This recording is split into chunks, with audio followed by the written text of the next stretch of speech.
nombre es Eugenio Aceves, soy instructor de buceo de cuevas, tengo una especialidad en registro subacuático y el día de hoy vamos a hacer un pequeño viaje en la historia de la península de Yucatán para ver un poco cómo se creó y la importancia de todos los restos fósiles que aquí se han encontrado. Bueno, primero vamos a viajar en el tiempo hasta hace 65 millones de años. Hace 65 millones de años es la era de los dinosaurios todavía aquí en el planeta y como podemos ver, pues la península de Yucatán estaba prácticamente bajo el fondo del mar. De hecho, casi todo el territorio de México era el fondo marino. En estos mares bajos, pues había este tipo de animales viviendo aquí, tiburones gigantes, hay dientes de estos megalodones, incluso de los antepasados de los megalodones que vivieron en esta zona, se han encontrado en diferentes cuevas muy cerca de Mérida, y también vivían estos reptiles marinos gigantes como el mososaurio. En el norte del país, ahí en Coahuila, se ha encontrado uno de los esqueletos más grandes de estos animales. Donde era tierra firme, pues era la era de los dinosaurios. Habían estado los dinosaurios por millones de años reinando el planeta, pero es en estos momentos cuando viene un meteorito rumbo al planeta y va a caer muy cerca de donde estamos nosotros el día de hoy. Aquí podemos ver la península de Yucatán, lo que sería el día de hoy, y ese impacto va a ser a un lado de lo que es la ciudad de Progreso, muy cerquita de Mérida, en un lugar que se llama Chicxulub. De hecho, así se llama el meteorito de Chicxulub. Y este impacto va a cambiar las condiciones del planeta de tal manera que prácticamente toda la vida se va a extinguir. Va a ser el fin de la era de los dinosaurios. Algo triste para ellos, pero no tanto para nosotros, porque si no hubiera sido por eso, pues no estaríamos nosotros aquí en el planeta en este momento. Las cuevas y los cenotes no se van a formar por este impacto. Este impacto en el fondo marino va a permanecer y la península de Yucatán no va a emerger del fondo del mar, sino como unos 40 millones de años después. Y es una vez que la península de Yucatán está fuera del fondo del mar, que hace como 2 millones de años empieza la formación de las cuevas y de los cenotes que tenemos aquí en la zona. Estos sistemas se forman por el efecto del agua. Cada que llueve, el agua se va filtrando por todas estas pequeñas grietas que tiene todo este sistema kárstico que tenemos aquí en la península, y a lo largo de miles y miles de años se van disolviendo todas las paredes y se van creando este sistema gigantesco de cuevas y de cavernas que tenemos aquí en la zona. Una vez que se formaron las cuevas y mientras están secas, ahora el agua arrastra los minerales de la tierra y empieza a formar lo que son las estalactitas que crecen en el techo y las estalagmitas que son las que crecen del piso hacia el techo. Normalmente donde hay estalactitas hay estalagmitas, no siempre, pero la mayor parte de las veces, y cuando finalmente lograba pasar el tiempo suficiente se iban a conectar formando columnas como las que vemos aquí. Este proceso podía tardar miles y miles y miles de años y había columnas tan delgaditas de apenas unos centímetros y tan gruesas de varios metros de diámetro. El tiempo sigue pasando, las cuevas se siguen decorando y finalmente vamos a adelantarnos en el tiempo a hace 150,000 años. Hace 150,000 años es una época importante para nuestro planeta por dos razones. Una, los primeros Homo sapiens, los primeros humanos que estaban viviendo en estas partes de África, empiezan a salir a explorar. Se van hacia Asia, se van hacia Europa, llegan a Australia hace unos 50,000 años aproximadamente y eventualmente van a llegar a América tal vez antes de unos 15,000 años. La otra cosa importante que va a suceder es que va a empezar a bajar la temperatura del planeta. Empieza a ser cada vez más frío y cada vez empieza a formar más y más hielo en el norte de los continentes. Hace 20,000 años llegamos a la parte más fría de esta última era glacial. En este momento el hielo está cubriendo prácticamente hasta la mitad de Estados Unidos, todo el norte de Europa y de Asia. Y todo este hielo que fue avanzando pues no era solamente una pequeña helada, sino eran unos glaciares de varios kilómetros de altura. Y todo este hielo que se fue formando va a ir tomando el agua del mar. A medida que más hielo se forma, más van a bajar los niveles del mar. Así es como están los niveles del mar actualmente, si pudiéramos ver así la costa en un corte, y es como hubieran estado hace 150,000 años. Cuando llegamos a 20,000 años atrás, que se ha formado todas estas capas de hielo, pues los niveles del mar llegaron a bajar más de 100 metros aquí en la península de Yucatán.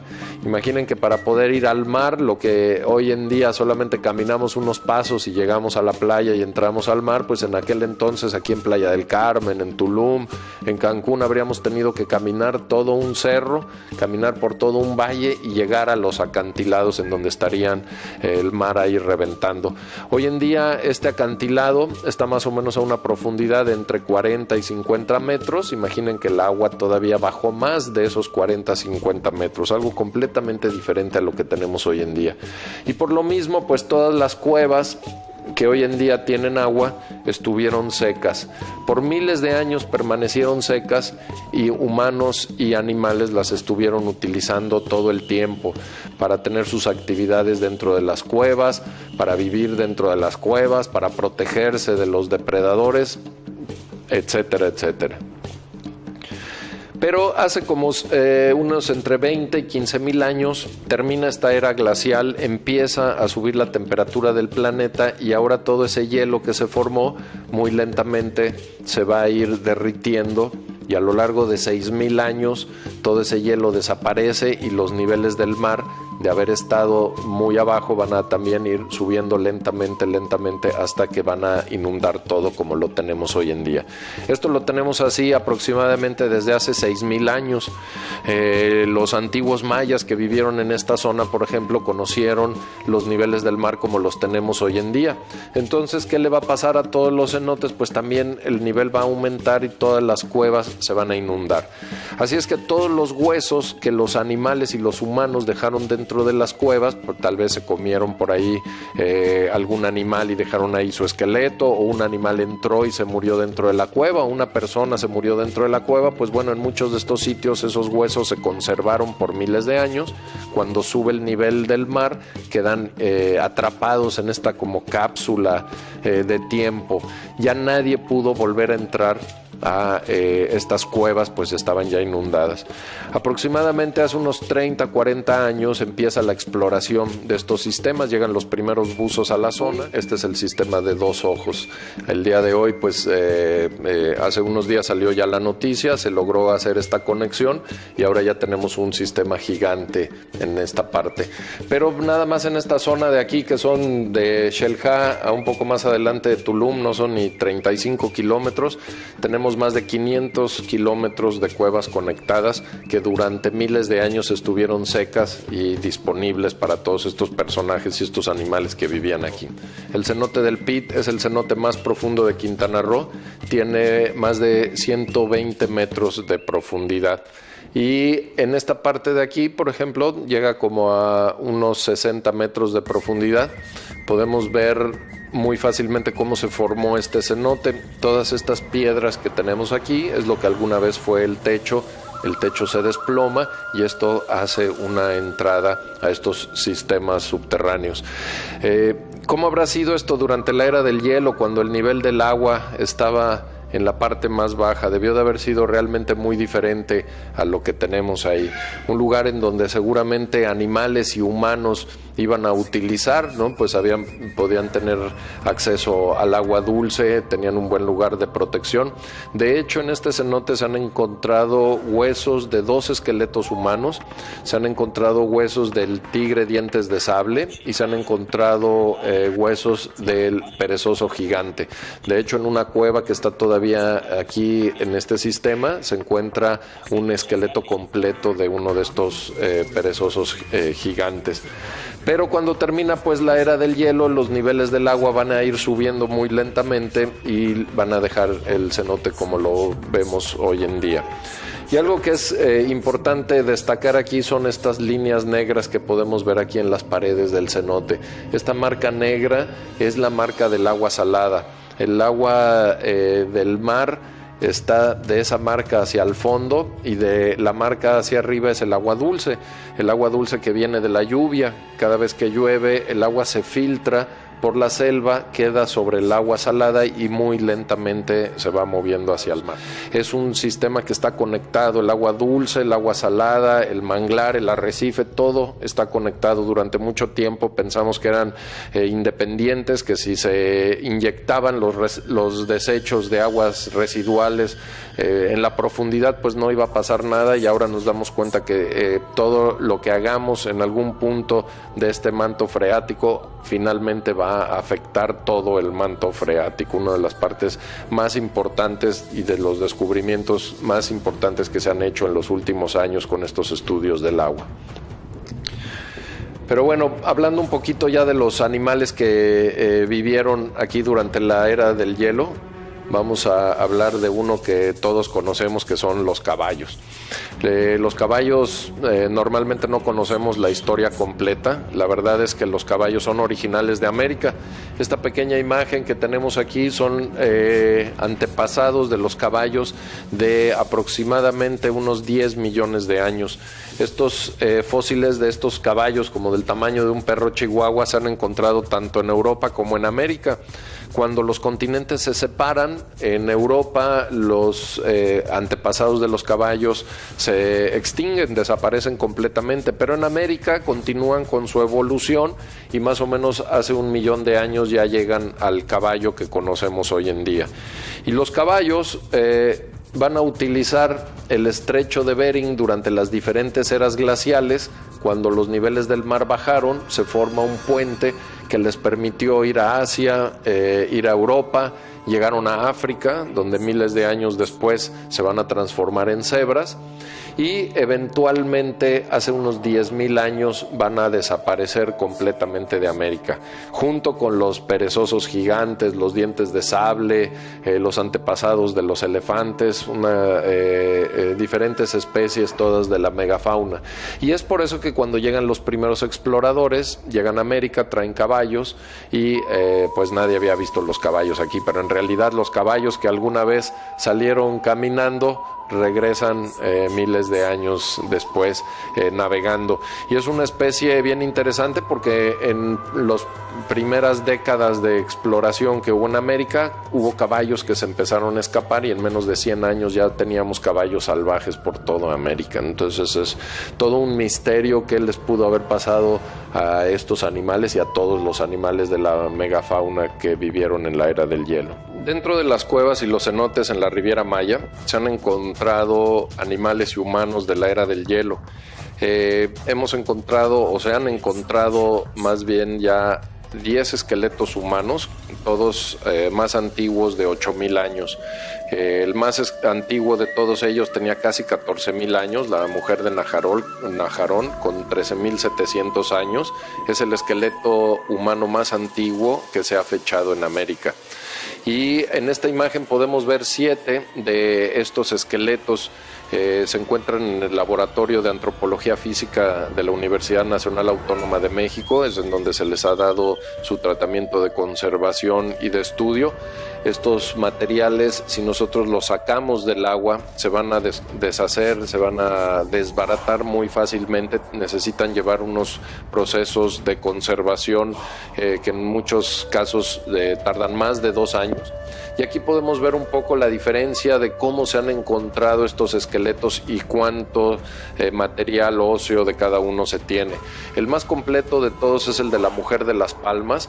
Es una mujer que vivió entre 11 y 12,000 años atrás de nuestra era, antes de nuestra era, perdón, y es uno de los casos más interesantes porque se ha podido reconstruir para poder conocer cómo se hubiera visto la mujer de Las Palmas. Este trabajo se hizo a lo largo de estos trabajos se lograron después de varios años de estudio. Su colecta apenas terminó en el año del 2004 y todos estos resultados apenas los pudimos conocer en el 2010. Y es uno de los más importantes porque los resultados de sus estudios aparecen hoy en día en los libros de texto de tercero de primaria. Es un ejemplo de cómo un descubrimiento puede pasar por todo un proceso de registro, de estudio, de recreación y finalmente esa información regresa para compartirla con todos y especialmente ahora en las escuelas en tercer grado de primaria. En el año 2012 tuvimos el desafortunado evento que se robaron un esqueleto de estos personajes prehistóricos de una cueva al sur de Tulum. Tuvimos la oportunidad de conocer unas fotos de un esqueleto por parte de unos exploradores que lo encontraron dentro de la cueva. Desgraciadamente cuando fuimos nosotros ya a hacer ese primer registro, pues ya los huesos ya no estaban. Este esqueleto se llamó Chanjol II y en esta imagen podemos ver los pocos huesos que sí pudimos recuperar, que los saqueadores no se llevaron del sitio. Ese es un lugar que está a más de 1 kilómetro de la entrada. Es decir, los buzos que fueron y removieron ese esqueleto, pues son buzos muy bien preparados que sabían perfectamente bien lo que estaban haciendo. Desgraciadamente, afortunadamente y desgraciadamente, la Riviera Maya se ha convertido en el lugar número 1 de buceo de cuevas y cavernas en el mundo. Mientras hablamos, debe de haber unos 10 equipos de exploración, la mayoría extranjeros, que están trabajando y que están explorando en diferentes partes de la selva. Tristemente no tenemos idea de quiénes son, ni qué encuentran, ni qué es ni nada de la información que logran con estos proyectos. Algo que ha beneficiado mucho al turismo está por otro lado lastimando mucho el tema de la conservación de estos sitios que nos pueden dar todavía muchísima información. Realmente la historia la historia del continente americano, de la población, de las extinciones, de las especies que vivieron aquí, apenas se está conociendo, apenas se está escribiendo. Todos los días, cada que se encuentra un nuevo sitio dentro de estas cuevas, tenemos nueva información de cómo cambió el clima en esta zona, cómo subieron y bajaron los niveles del agua y qué le pasó a todos estos animales que algún día estuvieron caminando por aquí. La historia del continente americano se está reescribiendo. Estos hallazgos nos han permitido conocer características que tenía el medio ambiente, los animales, los humanos que vivieron aquí miles de años antes de nosotros. Son temas que vale mucho la pena compartir, son historias que son tan actuales como el cambio climático que estamos viviendo hoy en día. Quiero invitarlos a todos a ser parte de estos descubrimientos. Es una oportunidad que tenemos los buzos de cuevas, especialmente en esta zona, de participar en un proyecto que está dando pauta a conocer cómo fue nuestros antepasados y qué fue lo que sucedió con todos ellos. No tenemos todavía un espacio en donde podamos compartir estos descubrimientos y pues eso ha sido lo que nos ha llevado a buscar crear un sitio en donde los buzos, el público en general, los estudiantes, los niños, todos podamos conocer de estos fascinantes descubrimientos y de cómo estos animales y estos humanos vivieron y desaparecieron del continente americano. Queremos invitar a los buzos, especialmente a los exploradores, a ser partícipes, a compartir sus sitios, a informar de los hallazgos que encuentran, porque esa es la única manera que se puede ir construyendo el conocimiento.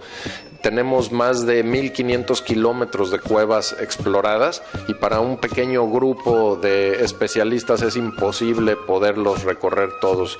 Los ojos de los exploradores se convierten en una herramienta bien importante de este proyecto y pocos lugares en el mundo debe de haber en los que hoy en día uno puede participar con una actividad que aparte disfruta y que ama, para poder sumar al descubrimiento y a la historia de un lugar. Una de las partes más importantes de todo este trabajo que hacemos son las réplicas. Las réplicas pues nos permiten apreciar cómo son los materiales originales sin tener que dañarlos. Todos estos materiales son muy delicados, han estado por miles de años abajo del agua, entonces no pueden estar en exhibición así nada más con las condiciones que tenemos. Entonces las réplicas nos sirven para poderlos apreciar de esa manera. Y uno de los que son más importantes y que se han logrado estudiar más son los huesos de la mujer de las Palmas. En esta parte de aquí podemos ver lo que es la réplica de su esqueleto. Estos son los huesos que se encontraron en el sitio de la mujer de las Palmas, un lugar en la cueva que está aproximadamente unos 180 metros de la entrada. Y estos materiales que no son originales, los originales, como decíamos, están en el Laboratorio de Antropología Física de la Universidad Nacional Autónoma de México, en la Ciudad de México. Están creados estas réplicas con técnicas muy nuevas, que son estas de impresión digital. Si vemos esta vértebra, podemos ver incluso los detalles de cómo se encontraba la vértebra original de su esqueleto. Y aquí pues tenemos el resto de las vértebras, algunos huesos incluso de sus brazos, de sus dedos. Aquí tenemos los huesos largos de las piernas y por aquí tenemos lo que es el cráneo de la mujer de las Palmas. Esta es la réplica de su cráneo. Es uno de los rostros más completos que se han encontrado, y con la facilidad de estas nuevas tecnologías pues podemos ver prácticamente al cráneo como si fuera el mismo original que tendríamos en nuestras manos. Y este proceso de reconstrucción, en el caso de la mujer de las Palmas, pues llegó hasta la recreación de un personaje de tamaño real que nos dice cómo debió de haberse visto la mujer de las Palmas. Ella vivió aproximadamente hace unos 12,000 años y tenía solamente 45 años de edad cuando murió. Aquí podemos ver en la imagen cómo ya se veía un poco mayor, acostumbrado a las imágenes que tenemos hoy en día de la edad de una persona de 45 años, pero recordemos que hace 12,000 años estos personajes todavía eran recolectores y cazadores, tenían una vida mucho más diferente y mucho más difícil de lo que tenemos hoy en día, y una de las herramientas más importantes que tenían eran sus dientes. Así es que cuando se terminaban sus dientes, que los utilizaban para todo, para cortar, morder, masticar, ablandar, incluso atacar o defenderse, una vez que perdían sus dientes, pues ya estaban en una gran desventaja con el medio ambiente. Aquí podemos ver esta parte de su encía, como prácticamente ya se había desgastado toda su Podemos ver diferentes cráneos de la misma especie, se llama el pecarí, es un pecarí de collar. Estos pecarís todavía viven en la selva el día de hoy. Aquí podemos ver, por ejemplo, sus colmillos. Tenían unos colmillos bastante prominentes tanto en la parte de arriba como en la parte de abajo, ¿no?, de su mandíbula. Y esto es bien importante porque cuando nosotros encontramos un hueso de una especie dentro de la cueva, pues nos permite para poder comparar. Tenemos una especie nueva de pecarí que se pudo determinar, solamente se encontró esta parte de su mandíbula, y al poderla comparar con los que tenemos aquí podemos determinar que es una especie nueva que se extinguió al final de la era del hielo. Este es un sable de un dientes de sable. Esta es por la cual tiene este nombre, es uno de los colmillos. El dientes de sable pues fue uno de los depredadores más importantes que vivieron aquí durante la era del hielo. Eran animales que podían tener la talla de un jaguar adulto el día de hoy, y pues utilizaban estos enormes colmillos para derribar a sus víctimas y para propiciarles una herida con la cual pues después se podían desangrar. Atacaban hacia el cuello y pues imagina con este tamaño de diente pues el hueco tan profundo que podían hacer, y esperaban así de esta manera que su víctima se desangraran. Atacaban animales más grandes como caballos, llamas y probablemente también a los humanos. Este es uno de los ejemplos de estos animales que hemos encontrado dentro de las cuevas aquí en la península de Yucatán.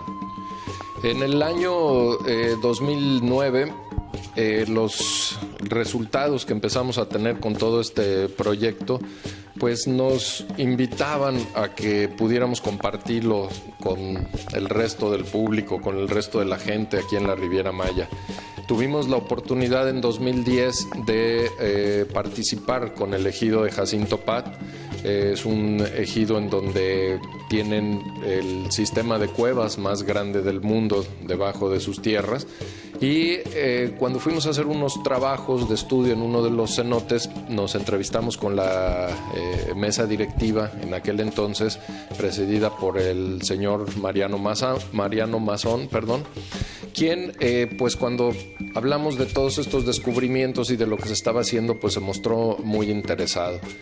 Después de estar platicando y viendo cómo podríamos organizar un proyecto para poder darle difusión a este tema, quedamos con la mesa directiva de presentar un proyecto para poder tener un museo en el ejido que pudiera mostrarle tanto a los visitantes nacionales como extranjeros, a los propios ejidatarios, los descubrimientos que estábamos teniendo. Y fue así como durante todo el 2011 y el 2012 hicimos diferentes proyectos, diferentes propuestas para ver qué es lo que se podía crear. Finalmente en el 2012 llegamos a la idea de crear una sala que hablara de los descubrimientos de la era del hielo, especialmente lo que se ha encontrado dentro de las cuevas y cenotes de aquí de la Riviera Maya. Y así es como arranca el proyecto del Museo de la Prehistoria en el Parque Dos Ojos. Gracias al interés de esta mesa directiva de don Mariano Mazón y su grupo de colaboradores, pues empezamos a hacer una realidad este proyecto. Desde un principio se habló de de utilizar unas instalaciones que fueran del ejido para que fuera un proyecto que fuera para todos, y así es como se decidió que se realizara en el segundo piso de la casa ejidal. En el 2013 pues nos abocamos a conseguir los fondos. Una de las cosas más importantes para poder realizar el proyecto era conseguir fondos para su conclusión. La idea era que nosotros íbamos a conseguir el dinero para poder crear las áreas que se necesitaban en el segundo piso de la casa ejidal y la museografía que íbamos a utilizar. Para este primer proyecto estábamos planteando tener un esqueleto de un mastodonte, una réplica de un gonfoterio, que eran los antepasados de los elefantes, un esqueleto de un dientes de sable, de un armadillo gigante y diferentes réplicas de los esqueletos humanos que se han encontrado, especialmente el de la Mujer de las Palmas. Y el de la Mujer de las Palmas, pues no solo porque es uno de los más completos, sino es el que se ha ido a los libros de texto, lo cual pues redondeaba muy bien toda esta idea. Y es así como se lo presentamos a la asamblea. Tuve la oportunidad de hacer varias presentaciones en las asambleas en las que ellos estaban como mesa directiva. Pude conocer a muchos de los ejidatarios. Es un ejido que tiene aproximadamente 173 familias. Muchos de ellos se acercaron en aquel entonces con muchas dudas, con algunos miedos, pero en general todos con mucho entusiasmo por este proyecto que íbamos a lograr tener. Y así pues en el 2013 empieza la obra. Logramos firmar un acuerdo que firmamos con los miembros de la mesa directiva, que se presentó en la asamblea, y fue así como pues logramos conseguir para la iniciación del proyecto aproximadamente unos 4 millones de pesos. Suena mucho dinero, pero realmente pues eso es lo que nos llevó poder lograr todas las investigaciones para llegar a las réplicas que íbamos a tener en este sitio. Sin embargo, no es todo no toda esa cantidad iba a ser lo que se nos iba a reembolsar. porque parte de este dinero pues iba a estar destinado a los estudios que estábamos haciendo nosotros en ese momento. Así que firmamos un convenio en el cual nosotros íbamos a poner el dinero de la obra más el dinero de la museografía, y estábamos hablando de un poco más de 3 millones de pesos. Desde un principio la idea fue que los ejidatarios no tuvieran que desembolsar ese dinero para pagarlo, sino que se lo cobráramos al turismo. El plan era que este museo iba a estar abierto para todos los visitantes de Dos Ojos. Es uno de los lugares que más visitas tienen para los cenotes, es uno de los lugares con los cenotes más bonitos, unas cavernas increíbles, a donde más buzos y más gente para hacer snorkel va. Entonces era una combinación muy buena, tanto para la parte de la investigación como la parte de los ejidos, como la parte de difusión. Y así es como en el 2013 empezamos la operación. En diciembre del 2013 empezamos a recibir a los primeros visitantes. Desafortunadamente el término de Don Mariano termina a finales del 2013 y en 2014 es el cambio de directiva en el ejido, y ahora entra el grupo de Eleazar Mas, que es el presidente ejidal en ese momento a partir del 2014.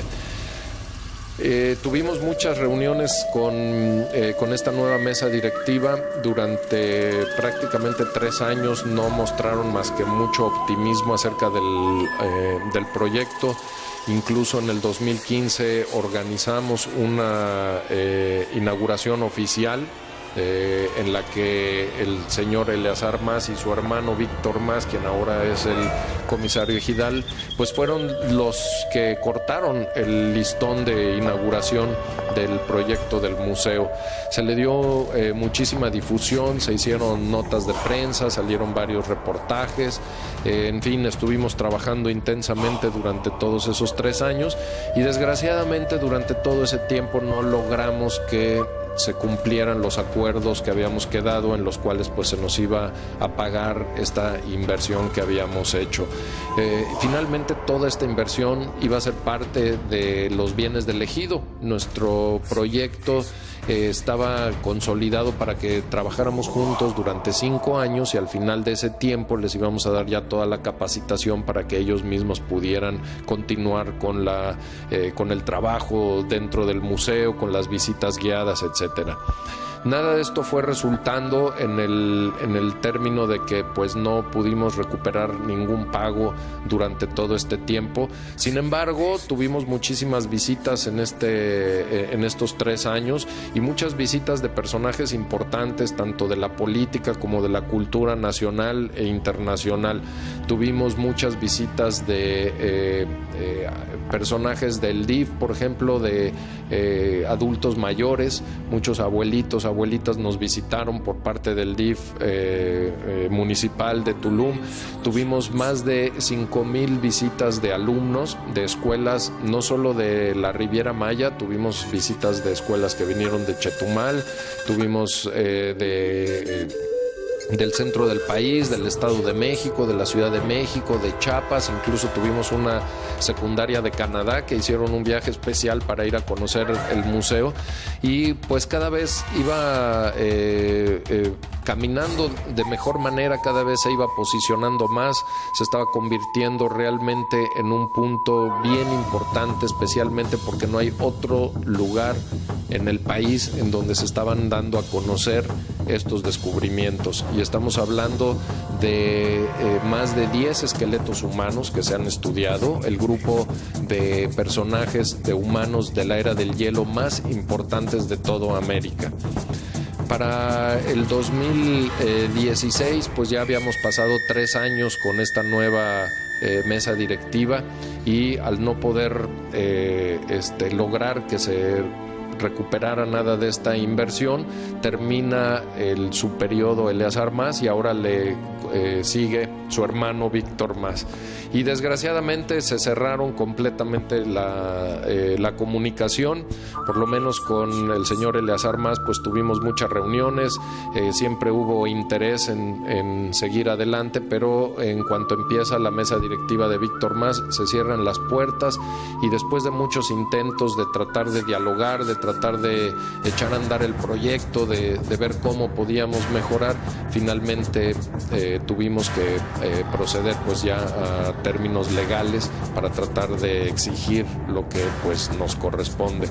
Es una verdadera tristeza porque es un proyecto que no buscaba quitarle nada al ejido, al contrario, todo era para que se quedara con el ejido.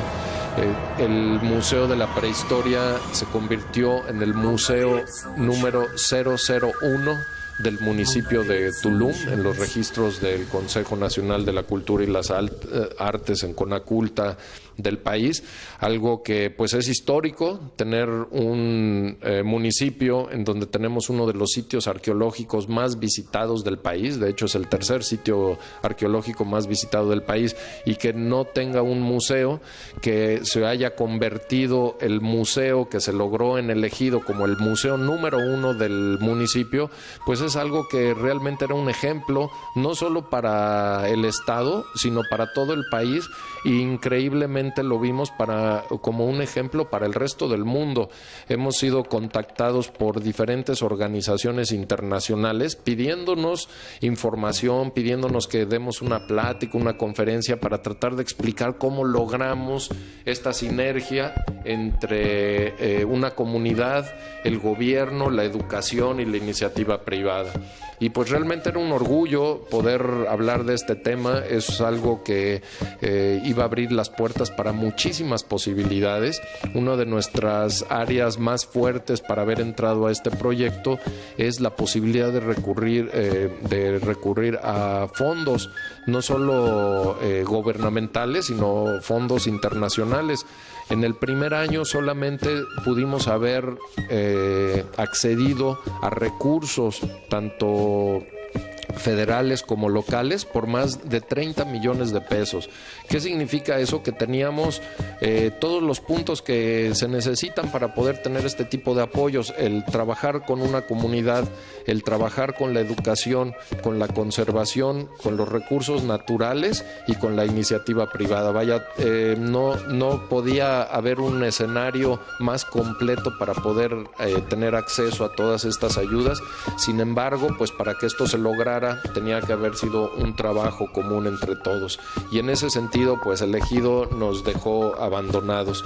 Y cuando me refiero al ejido no me refiero a todas esas familias, porque durante todos estos años tuve la oportunidad de conocer a muchas de estas familias, tuve la oportunidad de recibir no solo a los ejidatarios, sino a sus familias, a sus hijos, a sus nietos, a sus visitas. Muchas veces me llevaban cuando tenían visitas que venían de otra parte del país, y muy orgullosos los llevaban al museo, pues a sabiendas que era el único ejido que tenía realmente este atractivo.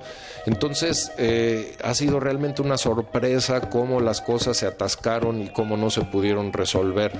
Definitivamente es un grupo dentro del ejido el cual tiene prácticamente secuestrado el museo.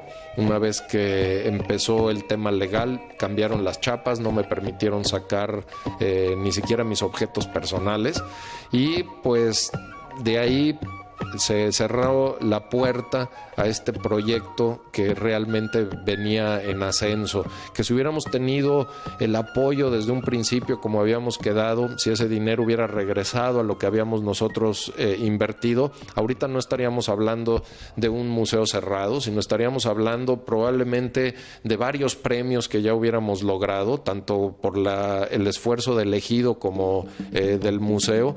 Estaríamos hablando de que podríamos ya estar teniendo un récord de asistencias que no se había visto en ningún otro museo, especialmente aquí en el sureste del país, porque es un lugar que se visita, que en Dos Ojos hay mucha gente que visita este lugar, se ha hecho famoso también a lo largo de los años, y ahora tenía la posibilidad no solo de ser famoso por el tema de la aventura y de la naturaleza, sino por haber conjuntado toda la parte de la historia, la ciencia la conservación y el estudio. Algo que nos ha fallado mucho aquí en el país pues es el desarrollo de la ciencia. Estamos aquí en la Riviera Maya, enfrente de nosotros tenemos el segundo arrecife más grande del mundo y no tenemos ninguna carrera de biología marina o de oceanografía. Tenemos una de las culturas prehispánicas más ricas y más importantes como la cultura maya y no tenemos ninguna carrera de arqueología, de paleontología. Tenemos los sistemas de cuevas inundados más grandes del mundo y no hay nada que tenga que ver con la hidrología. Vaya, estamos en pañales todavía con esto y pues tristemente el ejido Jacinto Pat, que podría haber sido uno de los precursores de todos estos cambios, pues desafortunadamente estamos ahorita en un punto en el que nos quedamos atorados. No hemos podido tener un acercamiento con la nueva mesa directiva, la que se encuentra en este momento a cargo de la administración del ejido, y pues por sentimientos que puedo yo decir he encontrado con otras personas que son partes del ejido, pues me doy cuenta que es solamente un grupo el que no está permitiendo que podamos avanzar.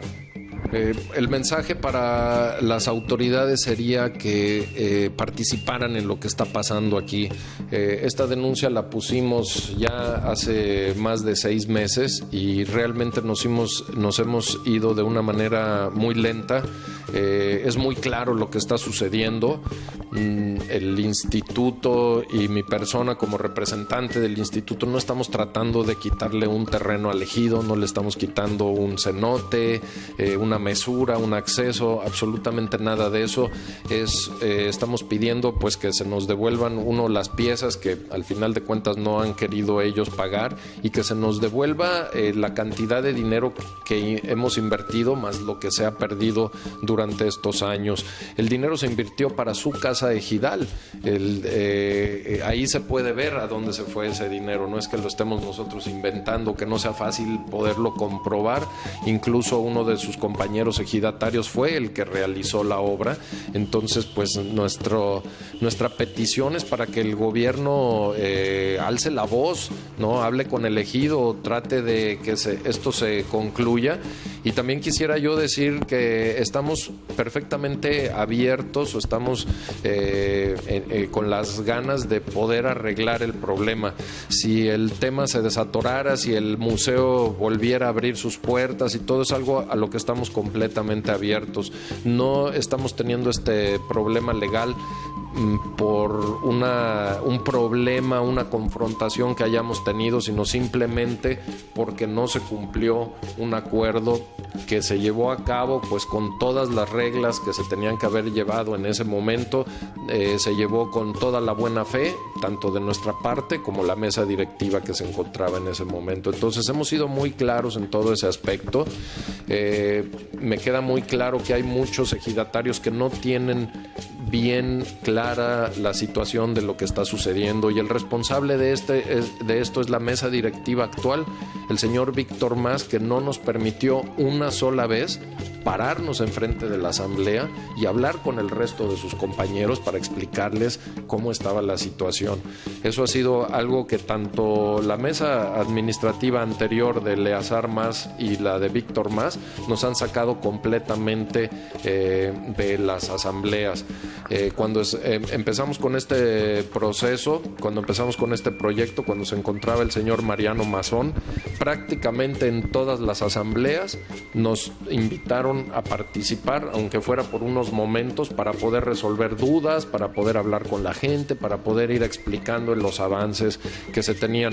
Y eso es bien importante porque para una comunidad tan grande como la del ejido Jacinto Pat, pues es muy fácil que se pierda la información. Nunca hemos estado en una posición de no hablar y de no dar las cosas claras como son. Y tenemos muchísima gente que nos puede respaldar por eso. Tenemos un libro de comentarios con más de 1000 comentarios de visitantes que fueron a lo largo de estos 4 años y es uno más bonito que el otro. ¿Por qué? Pues porque todos sentían esta percepción de que estaba trabajando junto a una comunidad, con un instituto de investigación, con el gobierno, algo que pocas veces se ve que estén funcionando bien.